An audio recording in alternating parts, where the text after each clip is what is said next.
Hi everyone, I'm Raghav, and in this video, we will discuss the first 5 problems of Codechef Starters 183 Div 2. So, the very first problem of the contest for Div 2 was max triangle. So, in this problem, it says that we have been given n sticks, and the lengths of these sticks are from 1 to n 1, 2, 3, 4, and so on till n. Like if n is 10, then the sticks would be in the lengths, like the sticks would have lengths from 1, 2, 3, 4, and so on till 10. And we have to tell if we can choose 3 sticks out of these n sticks and form a non-degenerate triangle. So what is a non-degenerate triangle?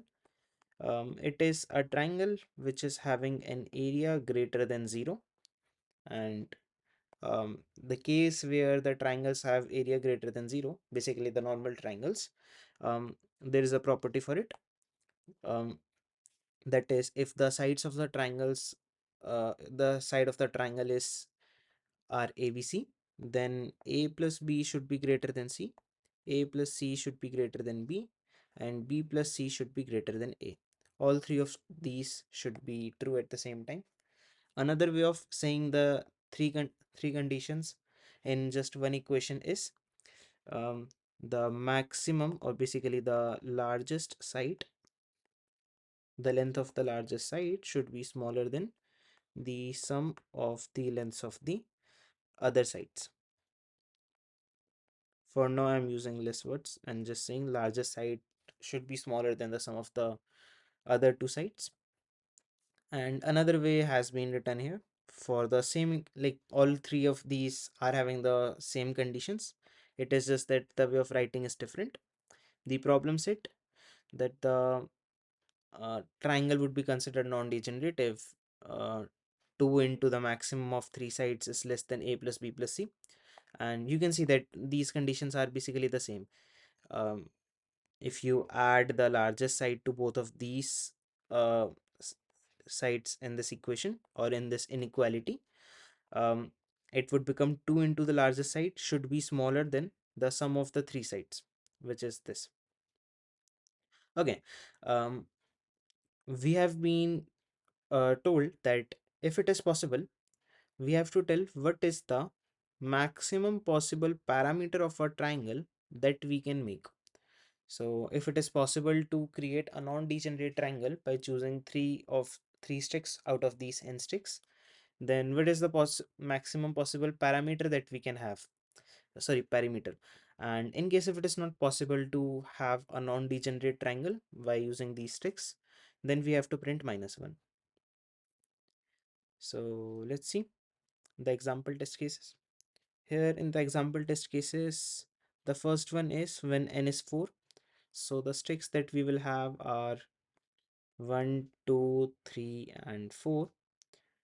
And here what we can do is, if we choose any combination other than 4, 3, 2 or 2, 3, 4, in that case, it won't form a non-degenerate triangle. So for the case when n is 4, this is the only possible combination of sticks to form a non-degenerate triangle. And here the parameter is 2 plus 3 plus 4, that is 9. um, you can try to think about some other combinations, like what if you take the sticks 1 2 4 or 1 2 3, or I don't think you have any other combination here. Either you will leave 4 or 3 or 2 or 1. Yeah, what if you try the combination 1 3 4? Yeah, so this is the third combination. In all these combinations, the largest stick is either having the same size or greater length, है ना? So the only good combination is 2 3 4, which is having the perimeter 9. And for the other case, when n is 3,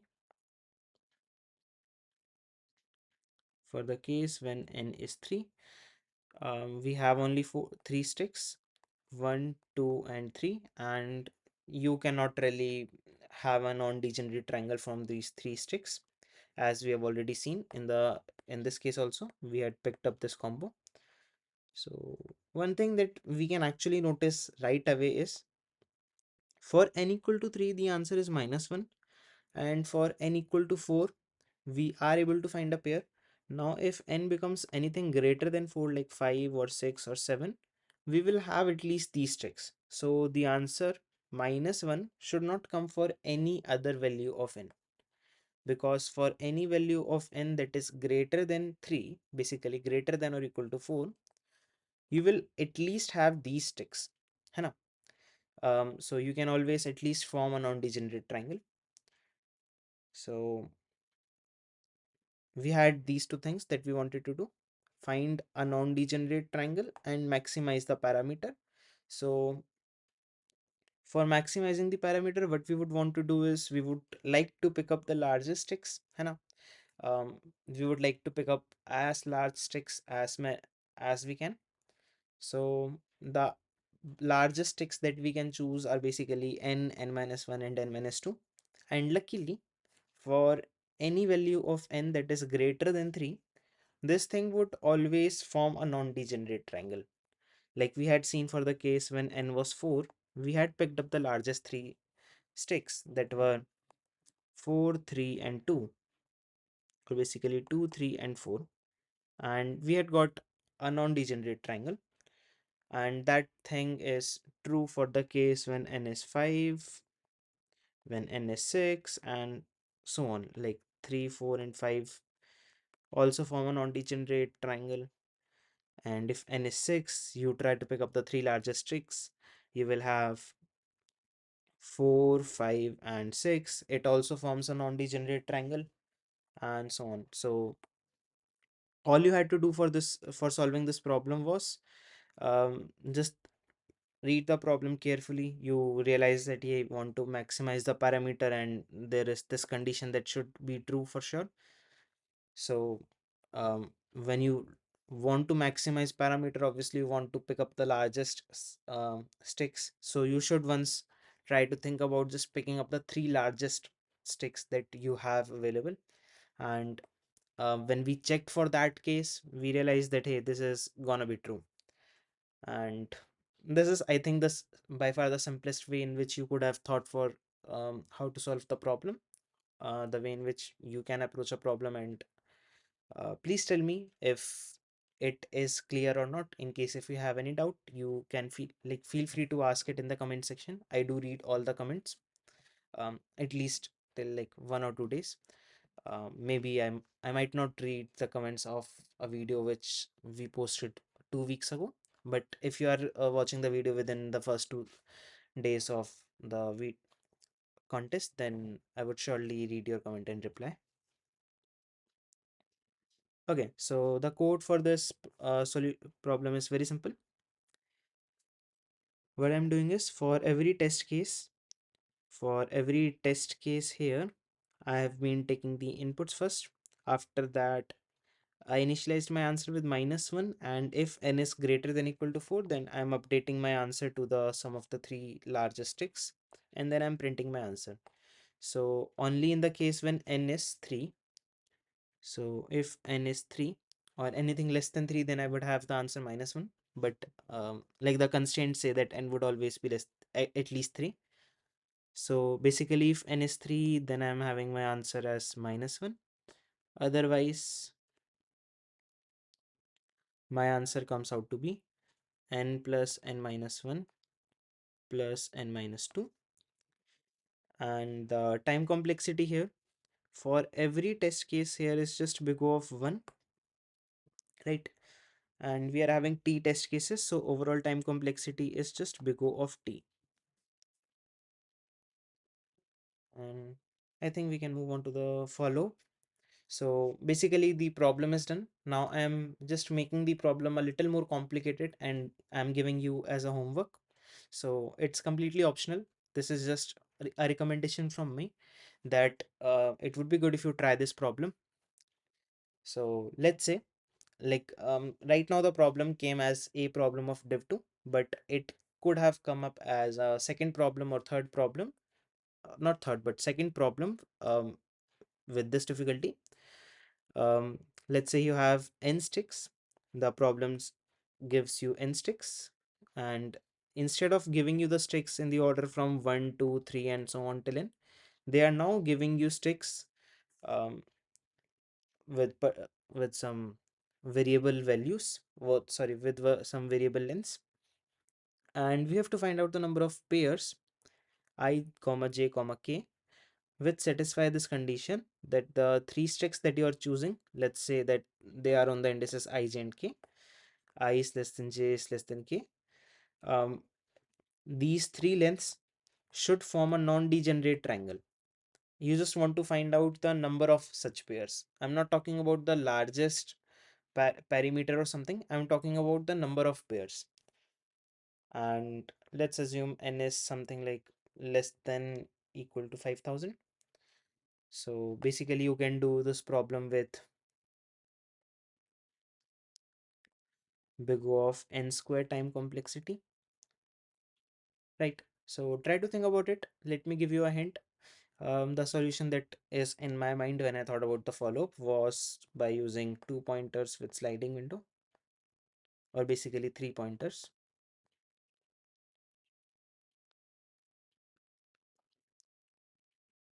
I was thinking about using 3 pointers and a sliding window, or not a sliding window, but yeah, just think about 2 pointers way.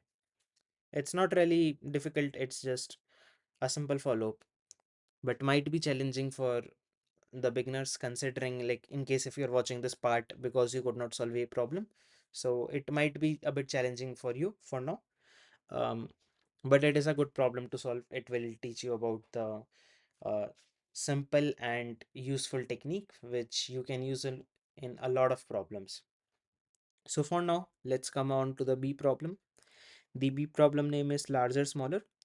The problem says that we have been given an array A of length n, where this n can be in the range from 1 to 100, as we can see in the constraints here.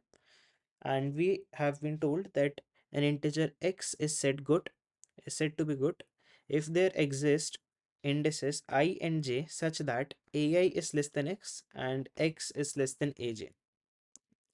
So basically, the yeah, so basically there exists a smaller element and a larger element in the array. So for any integer x, it would be considered good if the array has at least one larger element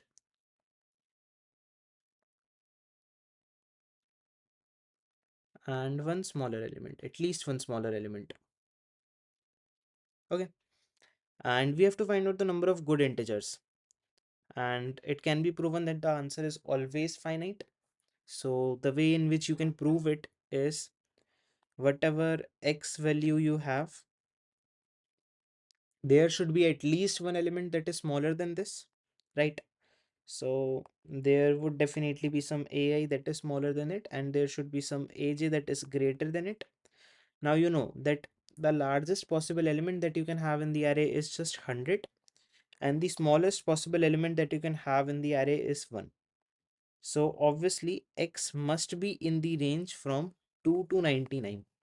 It can't be even 1 or 100, because if it is 1 or 100, it won't have anything smaller than it. It would have people equal to it, but not smaller. So x would definitely be in the range from 9 to 9, sorry, 2 to 99 only. Let's take this example where you have the array as 23116. Here the possible values of x that you can have are like 2, 3, 4, and 5, because uh, 2 would be greater than 1 and smaller than 6. 3 would also be greater than 2 and smaller than 6. 4 would be greater than 3 and smaller than 6. 5 would be greater than 3 and smaller than 6. And basically you don't really need to pick up just 3. You could have said this also, that 5 is greater than 1 and smaller than 6. Anything you want. Basically there should be at least one element smaller and at least one element greater. Talking about other elements like anything smaller than 2, it won't have anything smaller than it inside the array, because if you check for 1 x equal to 1, then it does not have any element that is smaller than 1. It has an element which is equal to 1 but not smaller than 1. Similarly, if you think about x being 6 or something, it would not have anything greater than it, because 6 is not greater than 6 itself. Now talking about the second example, which is 3 comma 3. Here obviously you don't have any element that is greater than one of them and smaller than one of them, which is obvious. You cannot have x being smaller than 3 and x being greater than 3 true at the same time for any possible value. So here one possible observation, like the simplest possible observation here, is that constraints are very small, because whenever you read the problem, the next thing that you do is like outright go and look at the constraints. So as soon as you see the small constraints, the thing that should come into our mind is try to do brute force, which is like pretty good. Even um, like even a beginner can do this. So that is why I picked up this observation. Like there is another one observation that you could have made, and I hope you would have made this, that um, you don't really care whether 3 and 2 were there in the array or not. You would have still got the same answer if the array had only 1 and 6. I'm just giving you a hint for now. I will tell you about that observation later on, uh, with which you could have solved the problem even easily.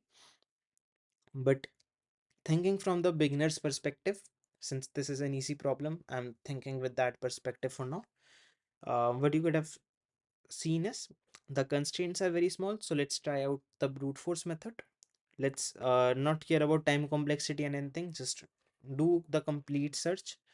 So for any specific x, what you can do is you can easily check if there exists some I and j such that x is greater than ai and less than aj by just traversing over the array once. It would be done in big O of n. So you would have like yeah, so let's say this is the array. You would just go from left to right, iterate over it, and check if you have found at least one element that is smaller and at least one element that is larger. If you found it, then x is good, otherwise not. So, and nextly we have only 100 possible values of x, not even 100, we have only 98 possible values. It can be anything in the range from 2 to 99 only. So these are only 98 possible values. So we can just do this brute force method.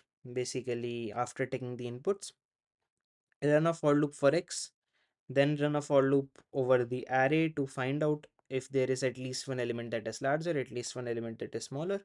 If we found both, then the answer would be incremented, and at last you will print the answer. So we are done with the brute force. Now, we will talk about the observation. So before that, let me increase the constraints. So just imagine if in the same problem, the constraints were a little larger and was something like 10, in the range from 1 to 10 raised to the power 6, and the elements could also be very huge in the range from 1 to 199. So how would you solve the problem?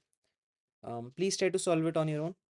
This should be solvable, and in case if you are not able to think about it right now, just pause the video and take some time. Okay, so I hope you did try. So the idea is, if xi is greater than some element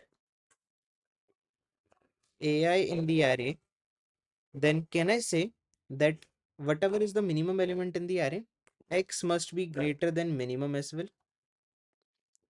Similarly, if x is smaller than some aj in the array, then x must be definitely smaller than the maximum guy in the array, right?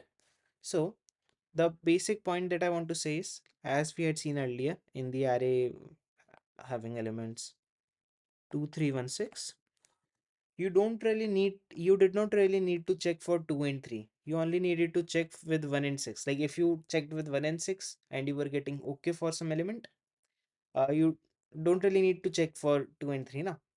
If x is in between 1 and 6, you're already okay with it. And if in the case when x is in the range from 2 to 6, it is still in the range from 1 to 6.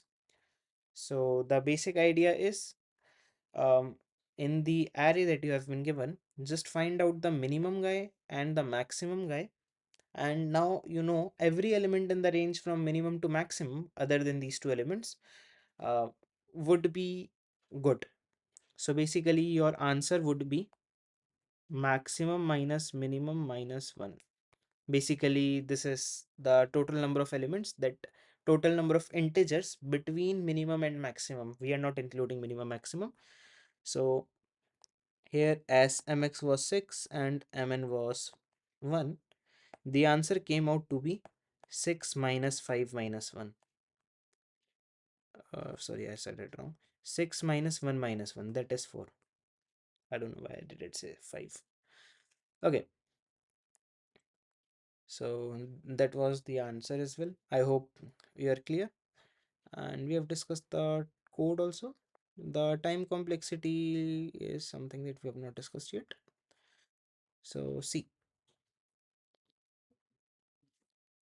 uh, you are having this for loop which will have n iterations, which is coming inside another for loop which will have x iterations. So overall, this outer for loop will have the go of n into x iterations in total, and it is coming inside this while loop of t test cases. Every test case is independent. This is Let me discuss one more thing, not really related to problem, but in general, you will see some problems in which you will have something like sum of n overall test cases would be less than equal to some amount being given to you. Hana, you would see something like that. So what it means is, over all the test cases that you will have, the uh, sum of this n, like in this case, let's say your solution for this problem was big O of n, and you could have 5 test cases where n could have been something like 10 plus 5 plus 20 plus 7 or whatever. At the end of the day, the sum of all of them would be smaller than some given amount. So if that thing is being given there, then you should not just, like in general, if that line is not there, if that constraint is not there, the time complexity will just simply come out to be n into x into t, because we are solving one test case in n into x time complexity, and we have t test cases. And in case if that line was present, that sum of n overall test cases would be some given value, would be less than equal to some given value, then the time complexity would have been a little different. Like the way we calculate it would have been a little different. The goal is just simply count. Like even right now, the goal, the way in which we are calculating the time complexity is, okay, my pen is lost. Okay, let's wait for a minute. I think it is lagging.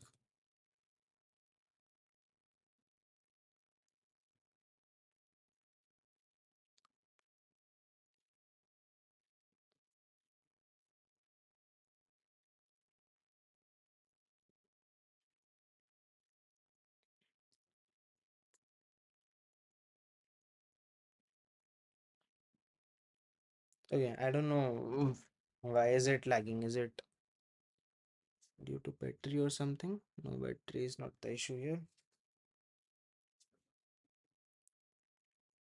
Okay, it's better now. Yeah, so the goal is basically to calculate the sum of nx, because in every test case you are having the big O of nx time complexity and you have t test cases. So if there is no constraint over the sum of n, then in general we will just consider that n would be the maximum possible value of n for every test case. So you would just get n into x into t. And in case if n was dependent upon t, basically n had something to do with t, or and every test case was not completely independent.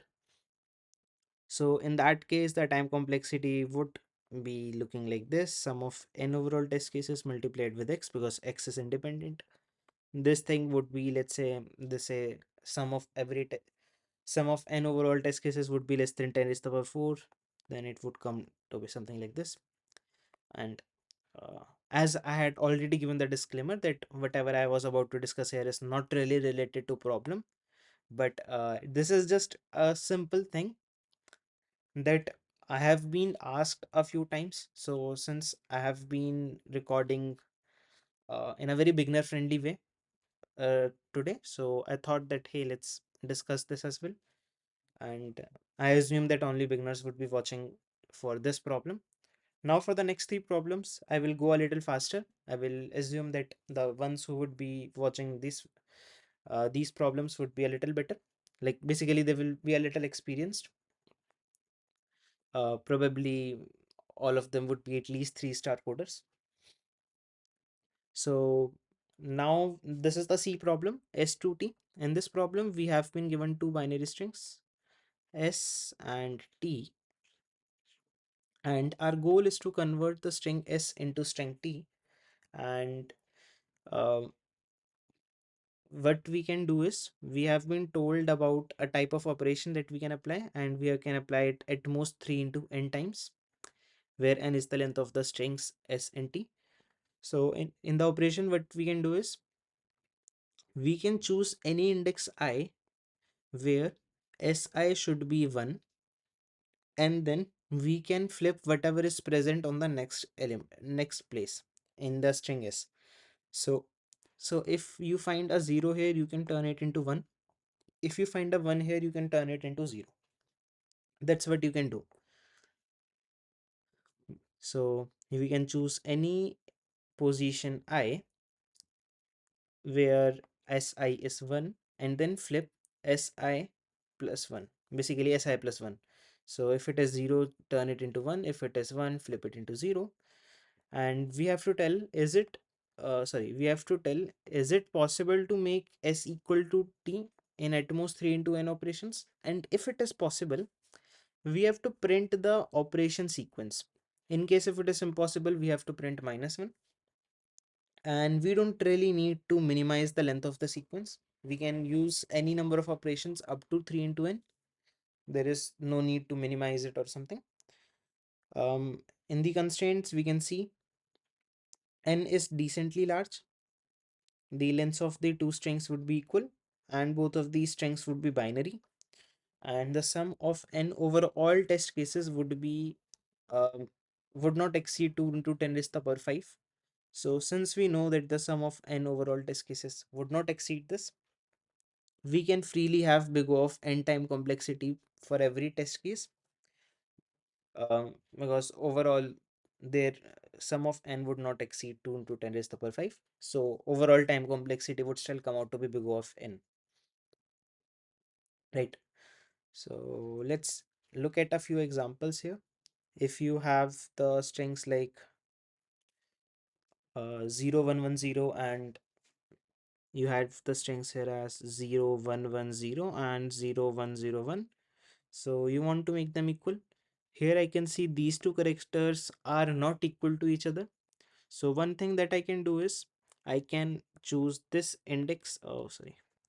Yeah, I can choose this index, apply operation here, and flip it, so it will become 0. I will have the string 0100, and I want it to form 0101. So now you can see one problem. The problem here is, I can't really flip this guy. है ना? I can't really flip this guy because I don't have a 1 here. So what we learned here is, that if, like, in case if you see I had not flipped this guy, then I could have simply flipped this guy. But if I flipped this guy first, then I might not be able to flip the last guy. Right? Are you able to understand this? I had the string as 0110. When, since it is 1, I can just apply an operation in which I choose this index so that I can flip this next guy. But if in this string I choose this index first to flip this guy to 0 and I reach this string, I would not be able to flip the last guy.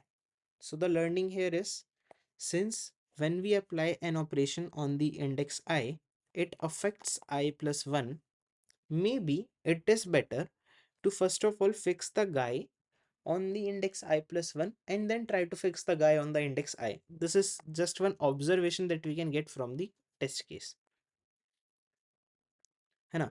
As for the part of solving it, the sequence can be something like choose this index to make the string 0111, then choose this index to make the string 0101, which is what we wanted. In the second test case, you have 01, so you can't really do anything. You can do nothing with this string, right? So you would not be able to uh, make it into t. So the answer here is -1. For this case, you can just choose the first index and flip the second guy, and you will get the same string. In the last fourth test case, basically the fourth test case, which is the last one, both of them are already equal, so you don't need to do anything. So the number of operations here are just 0. That's it for the test cases. Now let's talk about the observations. So um,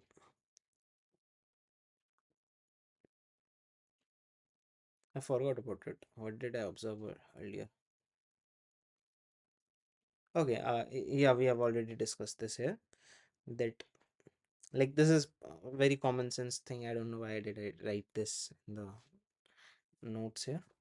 Basically, if I want, like, if this guy and this guy are not equal and I want to make them equal, then the only way in which I can make them equal is by applying an operation here. I don't have any other way. So it makes things easier for us when we don't have too many ways. Because if we have too many ways, then we have to think about possibilities of having combinations of both of these ways. है ना?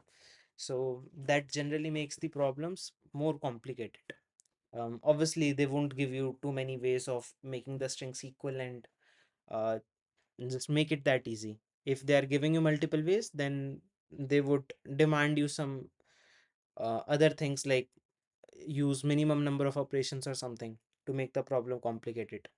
In our case, this is gonna be very simple because we have only one type of operation that we can apply. So if for some index that elements are not equal, we can make them equal by applying an operation on index I minus 1 actually.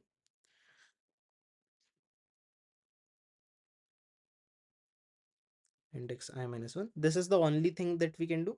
But for that, S of I minus 1 must be equal to 1. Yeah, this was the main thing for the observation. Okay, so I was not stupid to just write it. Yeah, that is what I wanted to convey. That if you want to make them equal, you need to have the previous guy as 1, right? But you might not have them 1 by default. You might have something like 0100 and you want to convert it into 0101. है ना? You don't really have a 1 here. What can we do here? So the idea is simple. Like if you remember, earlier we had the string 0110. So as we could go from here to here by applying the operation, similarly we can go from here to here also. Because when you choose this, you are just flipping it. है ना? So what we can do is we can just convert it into 0110 and then from there on go to 0111 and then go to 0101 by flipping this guy now.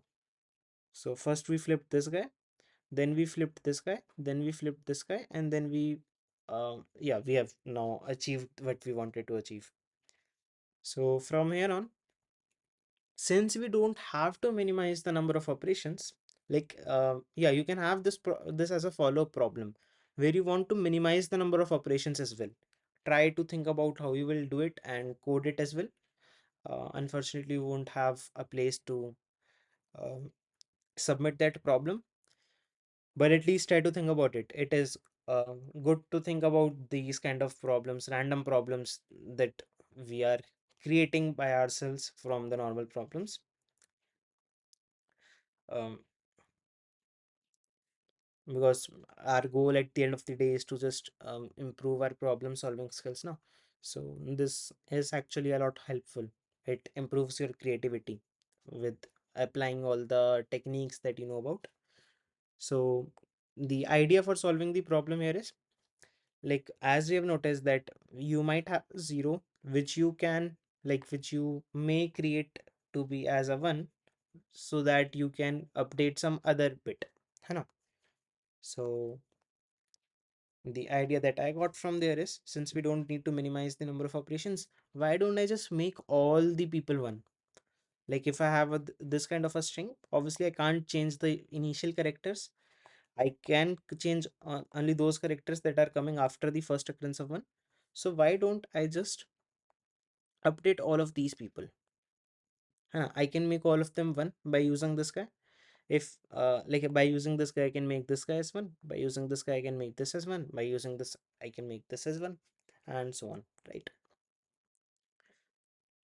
So um, once you have made everything as one, now for all the indices where ti is 0, where you wanted to have 0 but you have created one because uh, you might require, like, you know that you might have required an operation on 10th bit, that is why you made everyone as 1. Basically you might have required to make this guy as 1, but for that you needed a 1 here. So what we did is we just made everything 1 first. Sorry, in the original string we just made everything as 1 first. After that, now since I want zeros at these positions, that which are 1 right now, I will just apply operations on these people. I will just apply operations on these people to form the string, so that s and t will become equal, right? So can we always make s equal to t? Obviously no, as we have seen that you can change only those characters that are coming after the first occurrence of 1 in the string s, है ना? If now in the string s, um, even if 1 is coming on the first index, if the first index is not equal in s and t, you cannot make s equal to t. If let's say s is coming somewhere here, if t is mismatching in any of these positions, in any of these first three positions, then you have no way of making s equal to t in those positions. So the only thing that we can do in this case is just give up in the idea of making s equal to t. So this was sort of an edge case, which you could have added at this position as well. Right after taking the inputs, you could have said that, hey, if s is not equal to t, then return -1. You could have said something like this as well. Oh, let me check if I'm recording. Okay, nice. I would have been really mad if I was not recording. You can see it's 2:15 at the midnight when I'm recording it, and I'm having a lot of mosquitoes here at night. Okay, so I would have got irritated if I was not recording. Uh, okay, let's come back to the topic. So you could have added the condition of s not being equal to t, then return -1 here. But I did not add it here, I did it here in some other way. So what I said is, I will run a for loop over both strings s and t, basically have a for loop of I from 0 to n-1, and I'm doing two things. First of all, I'm trying to find out the first occurrence of s, of 1 in s, and I will store it. And um, until I find out the first occurrence of s, first occurrence of 1, if I find out any index where si is not equal to ti, then I will simply return -1 and just return. By the way, I've created a function with name solve. I hope almost every one of you would know about it, that since we have, in a lot of problems we have to deal with a lot of test cases, and if you try to write out those test cases inside the while loop of while t minus minus, sometimes you find yourself in some messy situation where you have a lot of if else conditions where you just want to say ki here I have found my answer, I don't want to go into the rest of the while loop, and I want to go to the next test case. So just creating a function, separate function for every test case, basically create a function which would run for every test case is a way good, a way better approach. So as soon as I find some edge case, I will just print whatever I want to print and return. है ना? I don't have to worry about having four variables to break out of four for loops and then go to the next test case or so on. All that mess is lost now.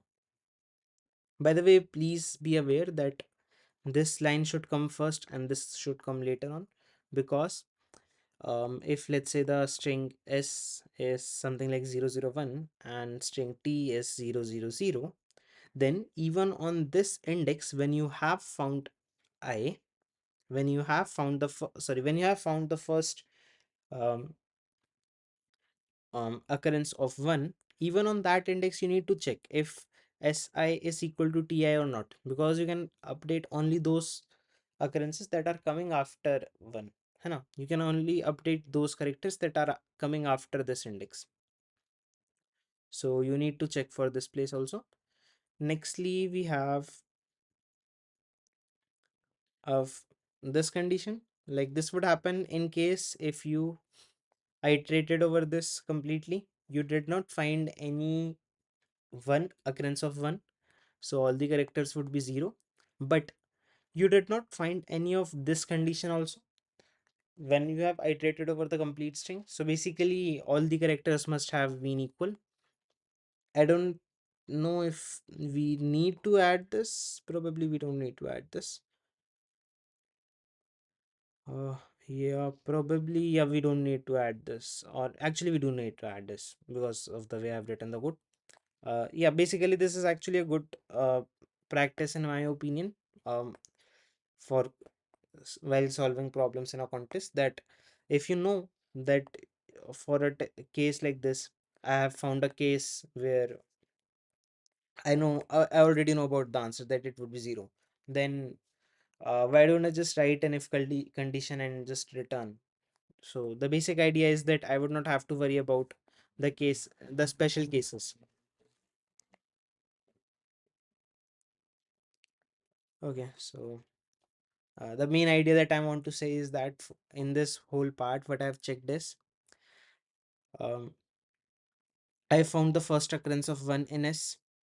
Nextly, I'm pretty sure that till this point of time, both of these strings S and T are having the same characters, and I know that one exists. In case if one does not, if one does not exist, then I have already returned for that case as well. Nextly, what I'm doing here is one. So if there have operation on the previous and line, next positions where I find equal to Ti, I just update them here.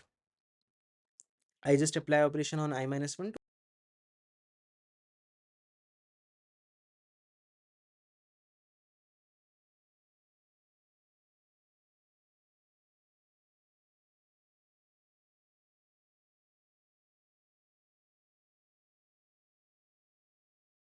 update the um, ith index character, and then I'm returning the answer. That's it, printing the answer.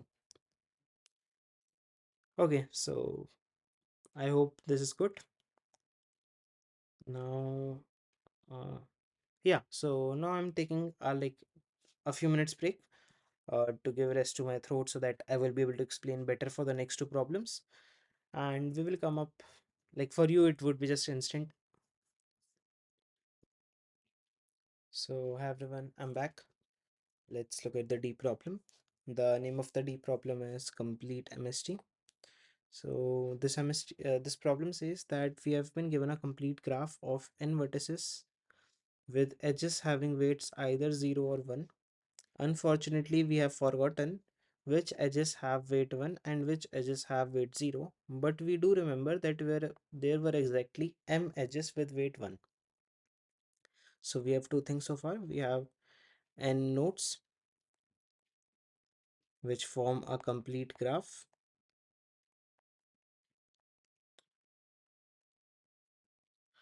and there are m edges with weight 1. Other edges are having the weight 0. We have to consider the MST of this complete graph. Let's say W is the sum of weights of the edges that are used in the minimum spanning tree. So by the way, you need to know about minimum spanning tree already. Actually, no, you don't need to solve. You need to know. I will explain a little bit because you don't really need the knowledge about how to create a minimum spanning tree and all. You can solve the problem even without the knowledge of minimum spanning tree. Um, so you can watch it even if you don't know about it. So let's say you form the minimum spanning tree of the graph, and W is the sum of the weights of the edges that are used in the minimum spanning tree. We have to find the sum of all the possible distinct W for the complete graph having exactly m weight 1 edges. So first of all, let's understand what is a complete graph. Let's say you have 4 vertices or any number of vertices in the graph. In the complete graph, what will happen is all these vertices would be connected to each other directly. So there will be an edge from here, an edge from here, an edge from here, an edge from here. So every node will be connected to every node directly via an edge. This is gonna be true for a complete graph. What is a minimum spanning tree? So if you have a graph, each node having some weight, sorry, each edge having some weight. Let's say the weights here are 1, 2, 3, 2, and 2, something like this. Then in the minimum spanning tree, you have to pick up some of these edges, or to be precise, you have to pick up exactly n minus 1 edges, and you want to make sure that when you pick up exactly n minus 1 edges, um, the new subgraph that you have formed with these nodes and the edges, it should be a tree. Basically, it should have exactly one component. Like if you choose only these nodes, it has exactly, you don't really need to choose all of them. If you choose only these nodes, these are n minus 1 nodes here, you will have exactly one component here, and the sum of the nodes, the sum of the edges that you have chosen should be as small as possible. So if you consider this spanning tree, it would be considered as a spanning tree because it is having only one connected component and it is forming a tree. But it would not be the minimum spanning tree because the weight here is 1 plus 2 plus 3, like the total weight is 1 plus 2 plus 3, that is 6. Whereas there is another spanning tree having weight less than 6, it is 5 in this case. So this would be considered as a spanning tree and not the previous one.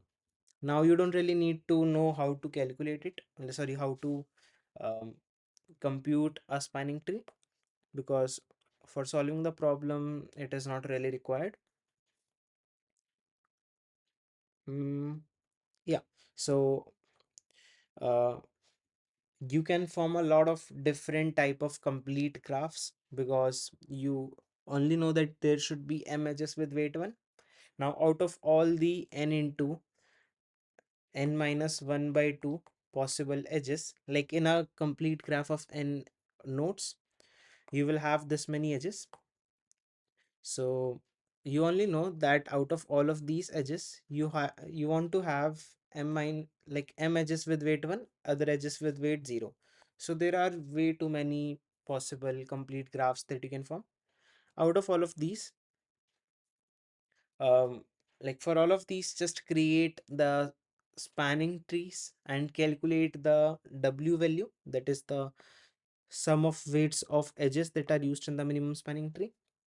And now what you want to do is, like if you do this kind of stuff, you want to find out the sum of all the possible distinct W's. So in some MST, like in Obviously for this the MST that you were getting was 5. Let's say you have some different weights for the edges and you form some different graph for which you, when you create the MST, you are having the weight W equal to 4.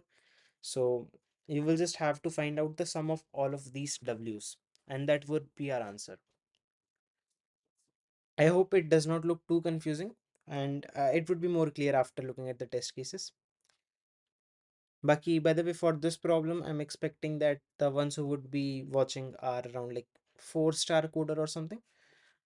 Um, that's the type of audience I'm expecting, but it's good even if you're a 3-star coder and are willing to put up more efforts. Uh, okay, so the first test case is n equal to 3 and m is equal to 2 here. So you have 3 nodes all connected to each other, and two of these edges should be 1 and one edge should be 0. So in this case, it does not matter which two edges you pick up to have the weight 1. What will happen is in the MST, you will have one of these edges chosen, which is going to be the edge with the weight 0 and one edge with the weight 1, and you would have an MST. So no matter which edges you chose to have the weight 1, you will at the end have the MST with weight 1 only. Like the MST will have weight 1 only. There are three possible ways that you could have created. One was choosing these two nodes, these two edges. Another one was having these two edges with weight 1 and this one with 0. Or you could have chosen this one and this one with 1 and this one with 0. But in all those cases, the MST that you will form is going to have only weight 1, because the edge with the weight 0 would be chosen and one of the edges with weight 1 would be chosen. Another example here is n equal to 3, m equal to 3. So when n and m are 3, what happens is you have 3 nodes all connected to each other, and their weights are also 1. So you don't really have any choice of picking up which nodes, which edges should have the weight 1. The MST here will be only 2. So there is only one MST having the weight 2. The answer would be just 2 here. For the first test case, the answer was coming out to be 1. Now let's consider the fourth test case. It's gonna be more interesting. N is 6, M is 12. So the total number of edges in this graph with 6 nodes would be 15. Right? 6C2 is 15. I'm not gonna be drawing all of the edges. I won't draw all of them because um, it will become very cluttered if I just draw all of these. If I just draw all of these edges like this, it will just become very cluttered, है ना? So for now, just assume if I have added all of these edges. Now you have 3 edges with weight 1, other edges are with weight 0. So what are the number of like what are the different weights that you can have for your MST? Okay, you have 12 with weight 1 and 3 with weight 0, है ना? So let's think about the 3 edges with weight zeros for now. For all the edges that I don't draw between the nodes, assume them to be the edges with weight 1. Okay, so I will draw the edges with weight 0 with the blue pen and the edges which will have the weight 1 with the red pen. So one possible way you can have is add add the 3 edges in this way. You know, each edge having different 2 nodes covered. So all of these would be pretty much like a single component, since in the MST, no matter which nodes you connect with in future, um, these are the nodes with the smallest weights. So these would be chosen first in the MST, and you will have only these two nodes to be connected later on. So they would be connected via some edge with weight 1. So the MST in this kind of a case would come out to be 1. Okay, you are able to get an MST with weight 2 here. MST will come out to be 2. Now, another possible way for creating the like for setting the edges weights is like set these three edges with weight 0 and other edges with 1. So in this kind of a case, what will happen is you will have these three nodes connected together, and you need to connect them with these three nodes also. So in your final MST, you will have the weights 1, like 1 1 1 for these three, and basically the total weight will come out to be 3, right? So far in this problem, I have not really done any uh, explanation. Like I've just barely explained anything yet. So this is just a disclaimer right now that if you are not able to understand this much, basically we have just read the problem statement and looked at the test cases here. So if you're not able to understand this much, then probably you need to first of all understand about the basics first, like what is a uh, like in case if you are feeling a little confused because of minimum spanning tree, then maybe just leave the problem here and go to learn about minimum spanning tree first. Bookmark the problem and see it later on in someday. है ना? Just leave the problem for now and continue only in case if you are able to understand till this point of time, even without my help.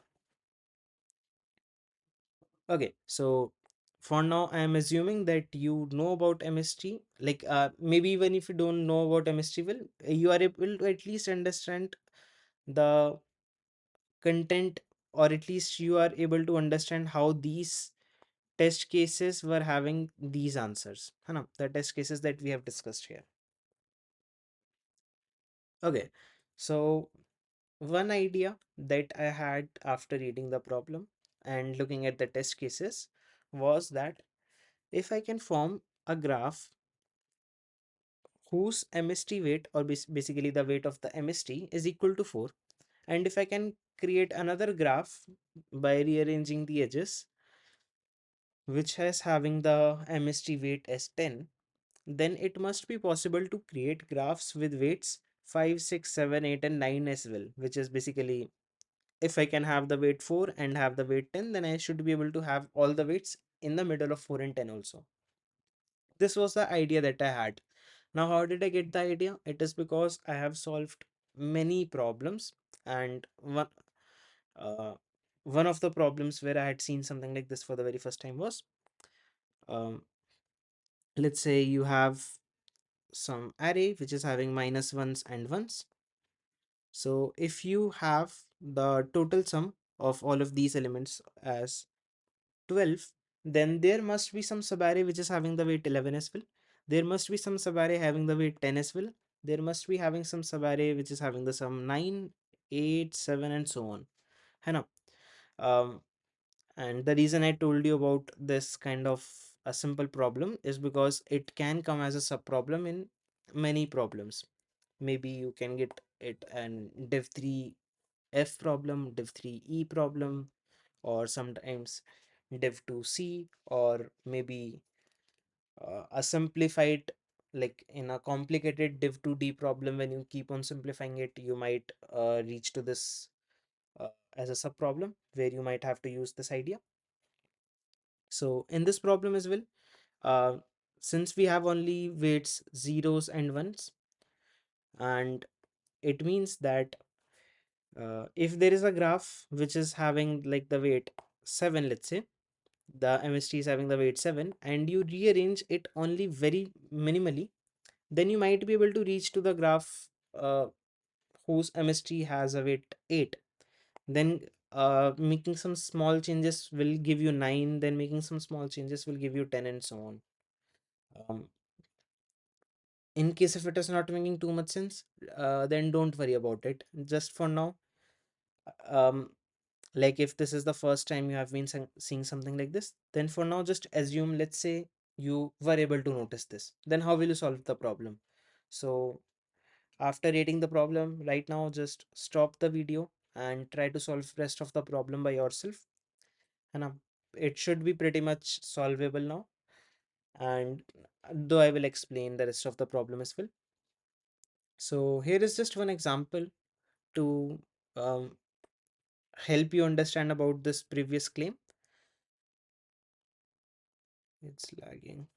Yeah, so the thing is, let's say if you had a graph with 6 nodes where m is equal to 10. So basically, the total number of nodes you have is 6. So the total number of edges we have is 6c2, that is 15. And that number of edges with weight 10 are, sorry, with weight 1 are 10. So the number of edges with weight 0 would be 5.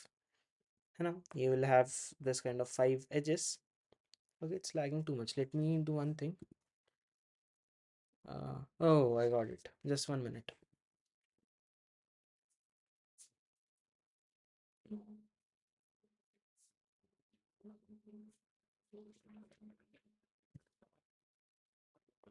To improve the audio quality, I had my fan off, but the laptop is like really heated up right now.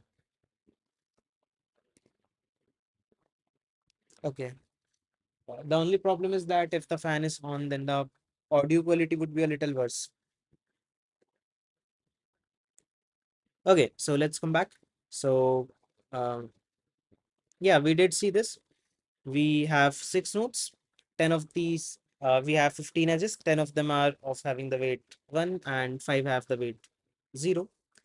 So there is this one way in which you rearrange these 6 edges in this way, such that they are only connecting the 4 nodes. You know, like you could have connected the 4 nodes in this way only, but you are still adding those 2 extra edges to these. So in this case, for connecting all of the nodes, you would be dependent upon the edges with weight 1 and your MST weight will come out to be 2. Whereas there is one way in which you had used all these 5 edges of weight 0 to connect all of the nodes here.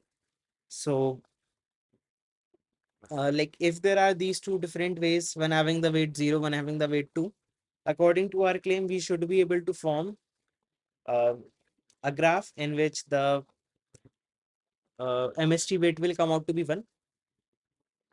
So we can do it in this way. We can remove this edge from here and add the edge of weight 0, maybe like at this place. And at this place, you will have an edge with weight 1 because this is a complete graph. So you will have an edge at every place. Like even in this graph, we are having all these edges of weight 1, which I have not drawn because it will make the array, it will make the graph very cluttered. So I hope you got the idea that if you can have the maximum weight as 2 and the minimum weight as 0, you can have the weights in between them as well. For obtaining the weight 1, you can remove one edge from here and add it here. For obtaining the weight 0, you can remove an edge from here and add it here, and so on. So for now, our goal is to find the minimum possible weight and the maximum possible weight of the MSTs of the graphs that we found. So one of these things is very simple. For finding the minimum possible weight, it is pretty simple. You would just like to give the weights in this way. You know, if I have like if I don't have any edges with weight 0, then the cost would have been n minus 1. You know, because in the spanning tree you would have n minus edges, n minus 1 edges, each having a weight of 1.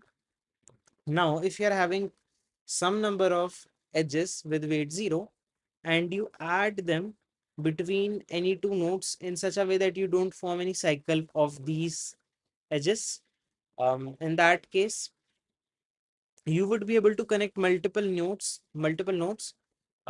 with these edges. Basically, if you have 2 edges of count 0, you would form a component of 3 nodes with it. So basically the cost without the 0 weight edges was n minus 1, and when you replace some edges of weight 1 with the edges of weight 0, the weight will become n minus 1 minus count of 0. है ना? The weight would be further reduced by this much amount. And in case if the count of 0, basically the count of number of nodes with weight 0 is greater than n minus 1, then the weight would be just 0. You will have all of the edges formed in a way such that all of the nodes would be connected to each other with weight 0 directly or indirectly. Basically, in the MST, you will have only the edges with weight 0. And now talking about the maximum possible MST weight that we can achieve, this is a little more tricky. So the thing is, we want to have all of our edges being used on as less number of nodes as possible, है ना? So that you will have as many nodes as possible left which are not a part of the component that is formed with these uh, nodes, sorry, with these edges of weight 0. I don't know why, but I'm speaking nodes too many times instead of edges. Sorry about it. Yeah, so basically the goal is to form um okay, see, there is one more thing that I should discuss.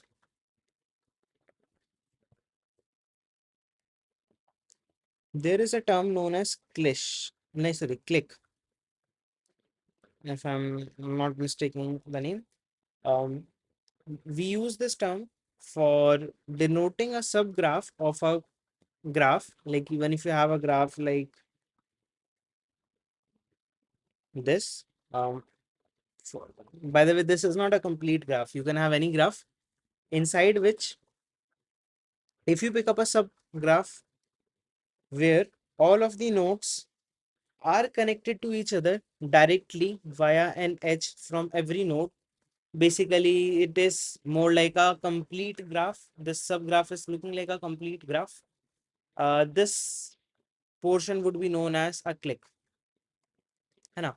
So, in simple words, in the layman language, you can think of click as a complete graph, which is coming as a subgraph for any graph. है ना?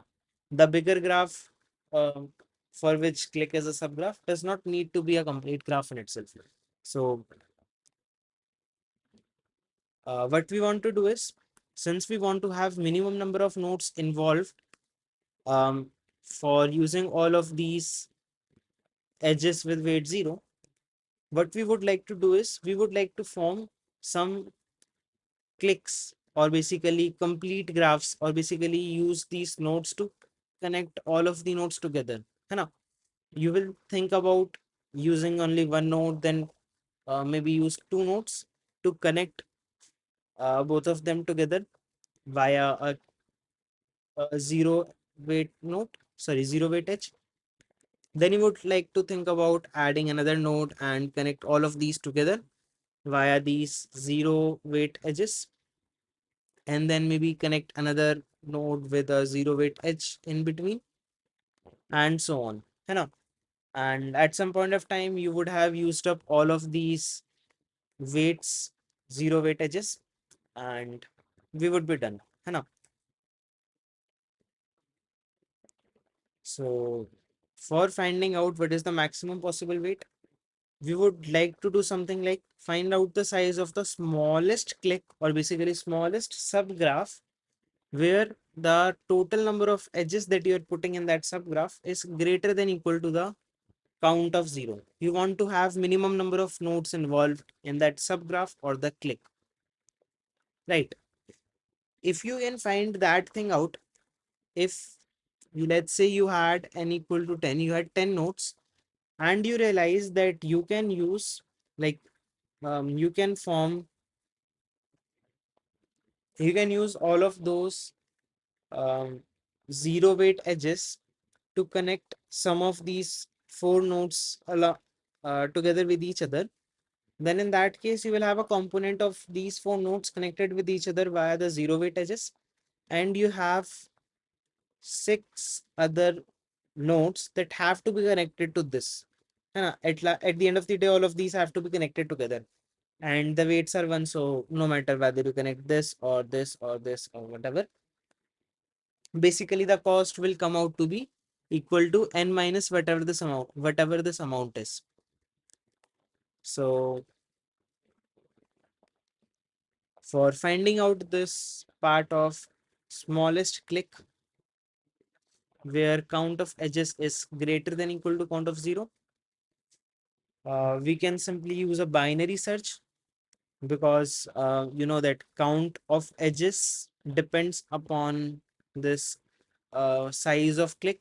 Like if the size of click is supposed to be x, then the count of edges in that click would be equal to xc2, and that is nothing but x into x minus 1 by 2. And what we can do is we can just simply run a binary search to find out the smallest possible value of x for which xc2 comes out to be greater than count of 0, and that's it. So in this explanation, I think I have fumbled quite a few times, um, because of the terms. Like sometimes we have to speak h0, h1, and so on. And I don't know why, but I'm messing up a little bit. Maybe due to it being um, almost 3 a.m. in the night. I don't know. So I'm sorry about it, but I think at the end of the day, it is still gonna be manageable. Um, at least for the part of fumbling. And this problem, like my overall feedback for the problem is that it should be pretty much solvable if you were able to understand till this point. In case if you were feeling confusing even at this point, then the problem should have been skipped by you. So if you were able to understand till this point, the only things that we discussed after that were, first of all, the idea that if you can form a graph whose MST is equal to something like 4, and if you can form something, a graph having MST weight 10, then it should be possible to form graphs with MST weights in the between 4 and 10. And for that, we discussed an idea. If you have a graph like this one, where you are having the weight 2, and you can form a graph till the point where you have weight 0, then for forming the graphs having weights between them, what we can do is just remove nh from somewhere which is not being utilized here, and use it at a place where it would be utilized. And then we have, yeah, then we had the goal of finding the minimum and maximum possible weights. So for finding the minimum possible weights, the idea is very simple, as you can see in the graph as well. I would like to connect as many nodes as possible via these edges I have. So if I have n minus 1 or more number of edges, I would be able to connect the whole graph. So the minimum spanning tree of this graph will have the weight 0. In case if I have less number of edges, then the number of um, the total weight that will come out to be is gonna be equal to n minus 1 minus count of 0, because there will be n minus 1 total edges, out of which I'm having count of 0 number of edges with weight 0. So I would have saved that much weight. So this would be the total weight left. For finding the maximum weight, the thing is simple. You want to form um, some component or some subgraph of as less number of nodes as possible, and use all of your 0 weight edges there, so that you will have many nodes left which have not been connected to this component, and you will have to use the edges with weight 1 to connect with them, so that you will be able to obtain the maximum possible weight of your MST.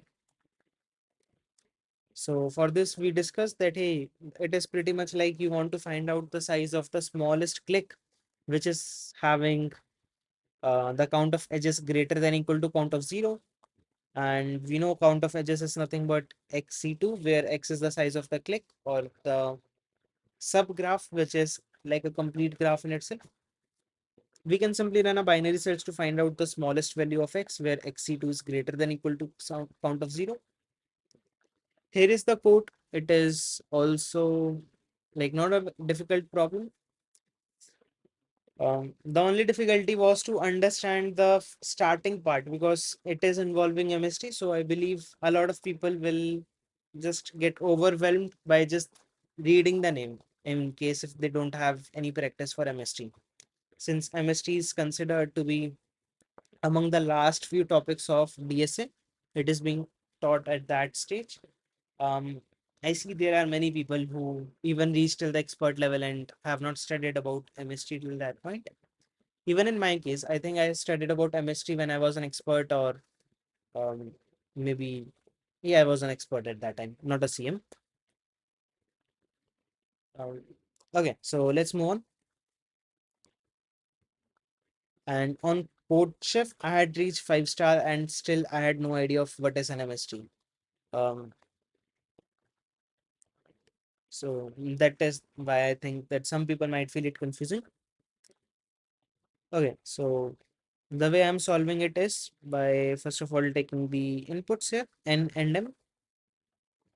I created a vector of integers, vector of long count, which will tell me the number of edges with weight 0 and the number of edges with weight 1. After that, I created two variables, min weight, that is keeping track of the minimum possible weight that I can achieve. It is something that we can do in one line. As you could do use if else conditions. Um, you can either use this also, that in case if the whatever is the maximum value, if you see this if else condition that we had written here is the same as writing maximum of 0 and n minus 1 and count of 1, whatever it is. Nextly, what we have is, in case if we don't have any edge with weight 0, then the maximum possible weight is obviously n minus 1. Otherwise, we need to run a binary search. In the binary search, it's pretty much like the same thing that I had written earlier. Find out the smallest x such that xe2 is greater than equal to count of 0. I have used better variable names so that it would be easier for you to understand. But it is the simple binary search code that we have written here. And I updated the value of max weight here. And then the answer is simply, since you want to find out the sum of all the weights, like if you ever have a problem where you want to find out sum of integers from L to R, you can simply say it as um, sum of weights from 1 to R minus sum of weights from 1 to L minus 1. This thing will come out to be R into R plus 1 by 2. This thing will come out to be L into L minus 1 by 2. The reason it is minus here is because it is the sum till L minus 1. From L minus 1's perspective, it is this formula. Okay, and then I'm just printing my answer. So I think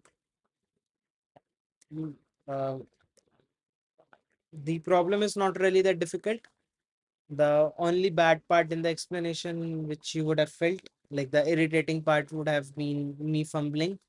And it is happening because I'm actually having some pain in my throat right now uh, because of speaking too much. So I'm sorry about it, but I will try to figure out something in future. Okay, so for now, let's come on to the E problem. In the E problem, we have been given a permutation P of n integers. You can do either of these operations as many times as you want. That is, choose an index x such that px equal to x and shuffle the subarray from p1 to x. Basically, in a permutation of n size, if at some index x you have px equal to x here, then either you can shuffle this prefix or this suffix. You can put up any permutation of your choice. So here the subarray represents this, and to shuffle an array, it means to replace it with another array B such that B is a permutation of A. Basically, you can just rearrange those elements in any way you want. They have given an example here. And they say A permutation is called sortable if it is possible to obtain pi equal to I for each I in the range from 1 till n. Right. Basically, you can sort the array. You can say it in this way also. So you should be at the end finding this permutation, which is normal sorted order in any number of operations. And if you can never sort it by using this kind of operation, then the permutation is called unsortable. Basically, not sortable or unsortable. We have been given a permutation P. You want to obtain an unsortable permutation P, and for that we are allowed to apply an operation, that is swap px and py. Choose any two integers x and y and swap them and pay a cost of 1. We want to minimize the cost to obtain an unsortable permutation, and it can be proved that it is always possible to find some permutation, unsortable permutation P, which is obvious because if you just make sure that none of the elements are at the original places, basically if px is never equal to x for any x, then the permutation would be unsortable. So here what we have to do is, okay, let's look at the constraints first. So in the constraints, you can see n is pretty huge. Basically, it's okay. You have the permutation here, and sum of n overall test cases would not exceed 2 into 10 raised to the power 5. So big O of n solution will work. Let's talk about the test cases. One of the first test cases here is an array having two elements, 2 and 1. Here, this is already unsortable. None of the elements are at the same places where their indices is. Basically, px is not equal to x for any element here. So the answer is 0 here. For the array 1, 2, 3, what you can do is you can swap these two people. You will obtain 3 to 1. Now, this is also unsortable. Even though you have this index where px equal to x, but what will happen if you swap these two or these two? Nothing will happen. You know, if you shuffle these two and make 2, 3, nothing will happen. If you shuffle these two and obtain 1, 2, nothing will happen. You know, so this is gonna become unsortable. Nextly, you have this permutation 1, 4, 3, 2.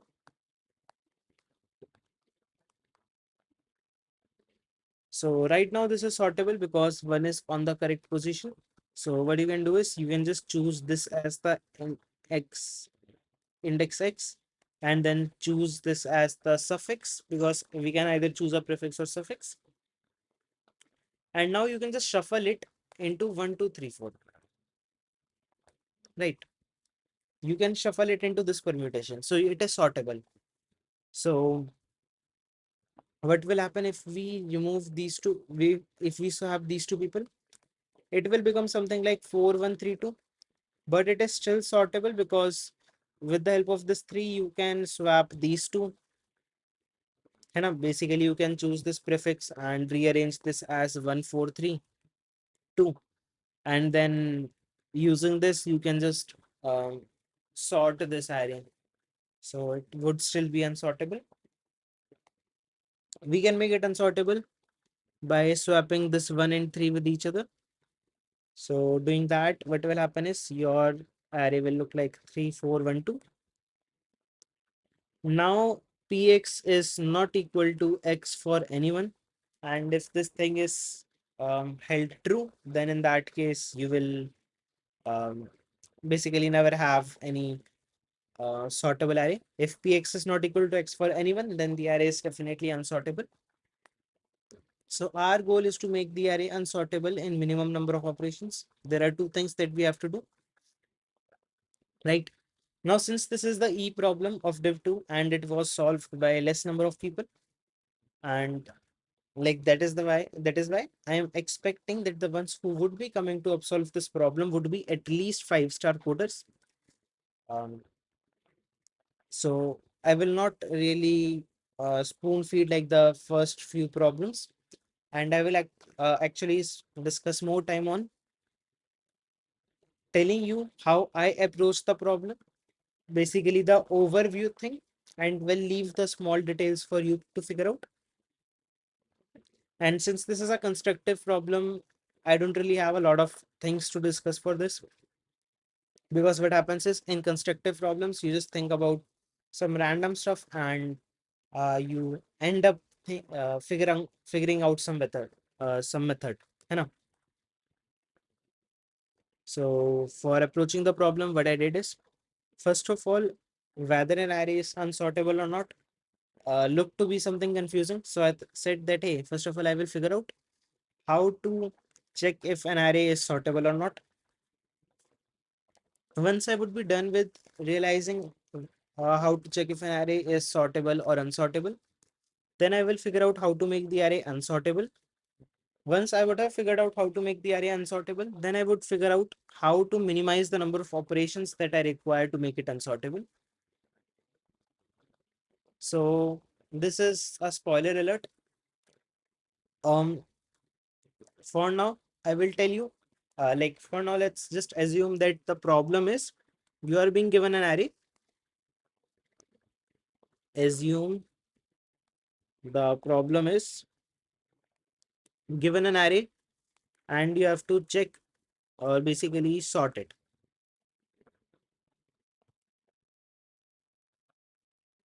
by applying the operation any number of times, the given operation any number of times.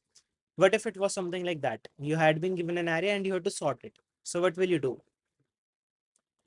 So this is the kind of problem that I had thought for myself. And the ideas that I was getting were like, if the first element is 1, I can pick this guy as the guy X and shuffle the whole array with the help of this one. Similar thing goes on with the guy N, which is another endpoint of the array. If you have N at the end or 1 at the first place, you can just use one operation and sort everything out. Next idea that I had was, I might not have 1 at the first place, but in those arrays, if it is possible to take 1 to the current place by using some other element, like this guy 6 is on his current position, this guy 6 is on its current, like correct position 6. So you can just pick this guy and shuffle this whole prefix to put this one here. Once you put this one here, this is the same exact problem as we had earlier. Obviously the same thing applies here. If you had like n here and you pick up this prefix, sorry, this suffix, and put this n here, you can do this problem in that way also. By the way, if you could not think about this logic, you saw this, what I would recommend you is pause the video here and try to solve the rest of the problem yourself. You have got the main overview here, the way in which I approached and the way in which you can also approach. Now, every time when I tell you about one new thing that I observed, like one more general thing that I observed, try to figure out the next one. So here is the next thing that I observed. If I have 6 on the correct position, but 1 is not on the left hand side. See, if 1 is on the left hand side, then I can just simply consider it as this case. But if 1 is on the right hand side, there is one thing that I can do. In case if I have a larger element on the right hand side available and I already have one on the right hand side, otherwise I was already happy if one was on the left hand side. Now, if one is on the right hand side and there is some other element, bigger element also on the right hand side, then I can shuffle them in a way that 7 comes here and 1 comes here. Then I will have this exact same case, because 7 would be on the correct position and he would be able to shuffle this whole thing to take 1 here, and this array would be sorted then. Then the next case was that if for an element if for any guy who is on the correct position, a more generic thing is if I have anyone on the left hand side who is smaller than 6 or anyone's larger than 6 on the right hand side, I'm still able to sort it. I'm still able to sort the complete array. How am I able to do it? The thing is, if let's say there is some element smaller than 6 on the left hand side, I can shuffle this whole prefix to take this guy. Let's say if the guy was 2 here, I can just shuffle to make 2 come here. And now once 2 is here, the problem is basically like this. Earlier I was talking from the 6 perspective. Now look from 2's perspective. It is on the correct position and it has a larger guy on the right hand side. And for the case if you have a larger guy on the right hand side, it is the exact same case that we discussed earlier. So in a nutshell, what I realized, like I have told you very quickly here because I can't spend uh, 30 minutes in telling you on how I came up to this way, or maybe not even 15 minutes on telling you how I reached to this position, because I was just thinking about random ideas, as you would have noticed yourself also, no? When you solve some constructive algorithm problems, in general, you think about some random stuff and um, keep on thinking about what if I do this, what if I do that, and progress little by little. So I gradually progressed from this to this, this to this, this to this. You can notice some things, try to notice some things where I try to think about for solving the problem. I started with the easiest possible cases. Then I considered a more complicated case, but I tried to convert it into the easier case, like with the help of some other element. But if I could put one or n at their current positions, like correct positions, then I try to think about some other harder case which I can convert here, you know, and so on. And eventually I figured out this thing. So basically, if you don't have any larger element on the, if you don't have any smaller element here or larger element here, in that case, it is not gonna be possible to sort it. If you have an array like 13, 12, or maybe 7, 6, 5, 4, 3, 2, 1, you can't sort it. You won't be able to sort this array because for this middle guy who's on the correct position, on the left hand side, you don't have anyone smaller than you. No matter what kind of shuffle you made here, nothing will happen. You will be the only guy on the correct position. Similarly, no matter how many shuffles you make here, you will be the only guy on the correct position. So you can't do anything here. And that is the only way in which you have someone on the correct position and the array is still unsortable. As for anyone else, like for this guy or this guy, it is not really possible to put up everyone who is smaller than this guy on the right hand side. And oh wait, Mm, yeah, it is not possible. Like for any element like 5, you can't really put the element 5 on his current position, his correct position, and put up only smaller elements, sorry, only larger elements on the left and smaller elements on the right. This is something impossible because for every element other than this middle guy, the number of people who are smaller and the number of people who are larger are not equal. For 4, it is equal. So you can just put up all the larger guy here and smaller people here. But you can't do the same thing for any other element. So um, you can not afford anyone other than the middle guy in the middle position uh, to still have the unsorted array. And even if the middle guy is in the middle position, like for 7, n equal to 7, the middle guy is 4. The person who is having equal number of larger and equal number of smaller elements is 4. But if you have an array like 3, um, like let's say 6, 5, 3, 7, 1, 2 or something, then even in that case, the array would be sortable because you have larger on the right hand side and smaller on the left hand side, which is falling in these categories. So Yeah, I think this stuff more should have been clear by far so far. So I just covered this in a little more detail that hey, in case if n is even, then it is impossible to have any position where all larger elements on the are on the left, smaller are on the right, and um, px is on the x position. This is not possible for n being odd. Middle guy is the only guy for which it is possible, as we have discussed earlier. So to make the array unsorted, what we want to do is, sorry, to make the array unsortable, what we want to do is make sure no ai is equal to I, or basically no px equal to x. This thing should not happen anywhere unless I is the middle guy and it has all the larger elements on left and smaller on the right. Yeah, this is an exception.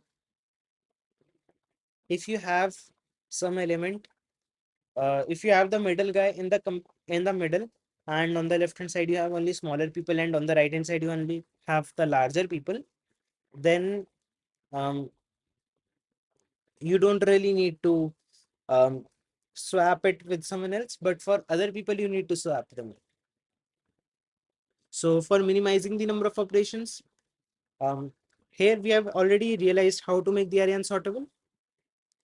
If you have something like 1 3 4 2 5 or something, you can just swap this 1 with anyone and this 5 with anyone, so that these 1 and 5 would not be on their correct positions, and whatever guy is coming on these positions would obviously not be on the correct position, because you have legit removed the guy x from the index x, so someone else who is not equal to x will come to the index x, and you won't have any problem now.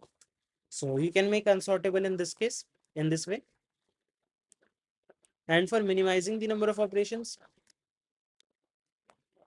what we can do is, if there is this guy and this guy on their correct positions, which we don't want them to be, we can just swap these two people. What will happen in this case is, these two people will no more be on their correct positions, and basically in one operation we have dealt with two indices. So if you have x number of bad indices, then you would need only x by 2 seal this many operations, right? Like there were four bad indices, you required only two operations. If there was one more bad index, you will require one more operation, you know. And there is one note, like you have to take care of the edge case where the middle guy is also a bad guy, you know. Where the middle guy is also a bad guy, you have to take care of the edge case. So there is a possibility like the middle guy might also be a bad guy, but when you swap these and these people in some way, of your choice, and you are able to make sure that on the left hand side you are having the people who are larger than the middle guy, and on the right hand side you have people who are smaller than the middle guy, then you may not need to apply this, may not need to fix this guy, you know.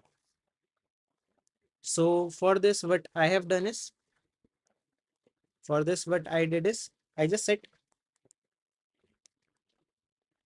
if I have an odd sized array and the middle guy is also a bad guy, and you have a bad middle guy, then check out the number of people who are bad on the left and right side. If um actually, even if we have just two bad people here and no bad people on the right hand side, yeah, okay, um yeah, I'm correct.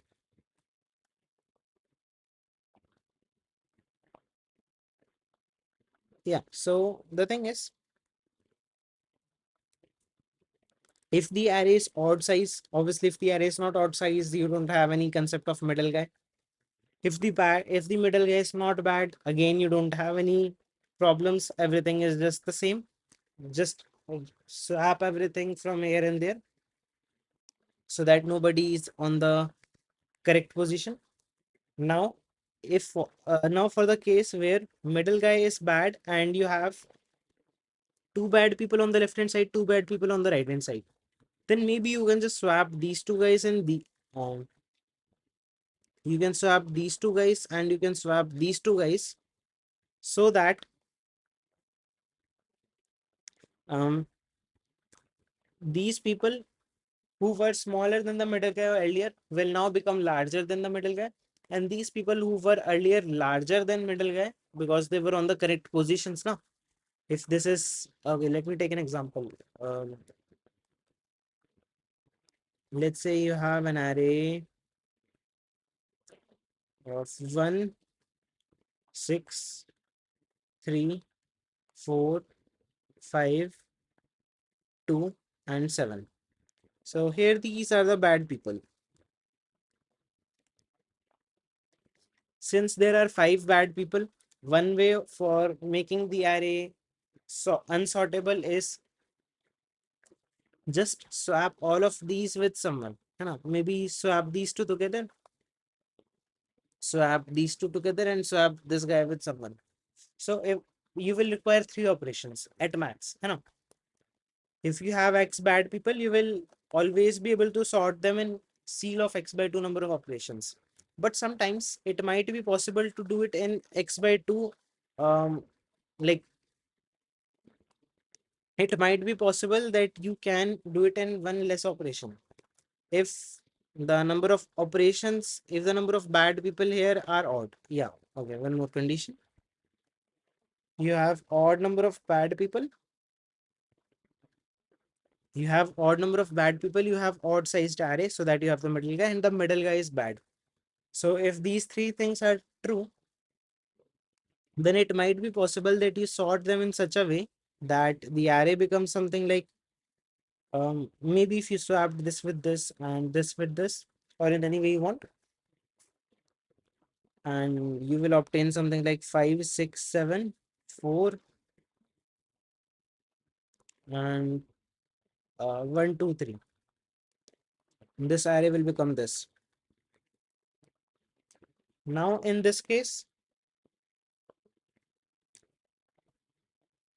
this case, you don't have anyone larger here. Sorry, you don't have anyone smaller on the left. You don't have anyone larger on the right. So even though this guy is on the correct position, you can apply operations from here, but you can't really sort the array in any way. So you need to apply only 2 operations in this case, not 3. Right. So for this, the idea that I came up with was simple. You obviously have these 3 conditions at the very least. In case if the number of operations are not odd, then um, like if you have 6 people whom you want to sort, even if you save this guy from applying an operation here, you're still gonna be applying 3 operations. If there were like odd number, if there were like even number of people on the incorrect positions. Right now there were 5 people, which is odd. But if there were 6 people on the incorrect positions, then for just solving the problem of the other 5 people, you would still have to apply 3 operations. So why take care of all these edge cases, and you can just simply apply 3 operations in that case.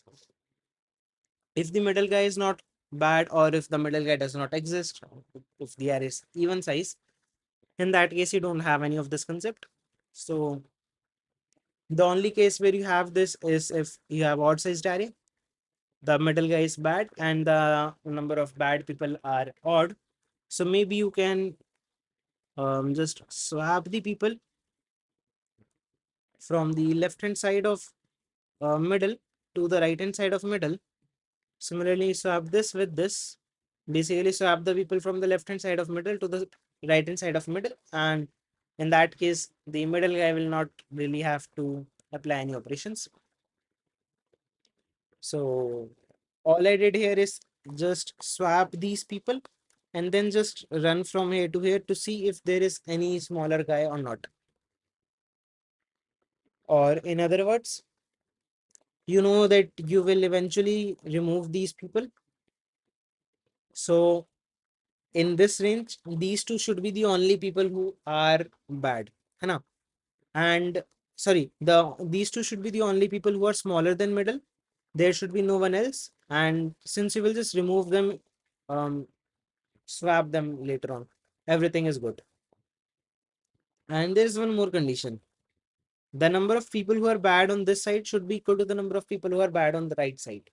Because if this is not even, if let's say you have four people bad on the right side and two people bad on the left side, then um like you can't really swap these people with someone here on the left to remove them. And on in those cases, when you still have to apply an extra operation, why not just apply an extra operation for this guy? So in a nutshell, what I want to say is we are saving one operation only and only if we have odd size array. Nextly, middle is bad. Nextly, you have odd number of bad guys. Nextly, the number of bad guys on the left equal to number of bad guys on the right, so that you can just swap them in the two operations that you definitely need to apply. Nextly, there is one more condition: other than the bad guys, all smaller should be on the right side and larger on the left. These were the five conditions that I had. The code is pretty short, but maybe not too simple. Like in my case, my code is looking clean right now because I wrote it after the contest once again. Um, like for the PCD, I had written the codes for all the problems once again, um, cleanly. So this is why it is looking short and clean. But um, if you start coding it up and then realize some more conditions and then keep on amending them, then the code can become complicated. So for now, it's simple. I'm taking the inputs here. After that, I found all the bad people. Then I created my answer, that is nothing but the seal of the number of bad people by 2. And I created a variable for the middle guy so that I don't have to write n plus 1 by 2 everywhere. Then if the like the case array size is odd, the number of bad people are also an odd count, and the middle guy is also bad, then I'm counting the number of smaller people on the left. I'm counting the smaller people on the left, and the smaller people on the left should come out to be equal to bad dot size by 2. If it is equal to bad size by 2, then it will um, handle both of these conditions together. है ना? क्योंकि I know that uh, in case if there were some maybe no. Let me think. I had thought about it during the like implementation time, and it was making sense. So basically, I'm checking the number of people who are smaller than middle. If it is not equal to bad by 2, if it is more, then it means there will be some small people on the right hand side. So obviously, the answer is not correct, and it cannot be less than the number of bad people here. Though there is this one possible case, what if there are more bad people here? Okay, so in that case, it would not be equal to bad by 2. Yeah, this condition, this for loop itself is taking care of these two conditions, that the number of bad people on the left and the number of bad people on the right should be equal, and the um, number of smaller people. On the left should be um, like just equal to the number of bad people by 2, because all the bad people that are on the left hand side would be counted in the small count smaller. For some weird reason, I made everyone bad and I've been spamming them bad. Okay, so we are done with the PCD. Thank you for watching the video and bye bye.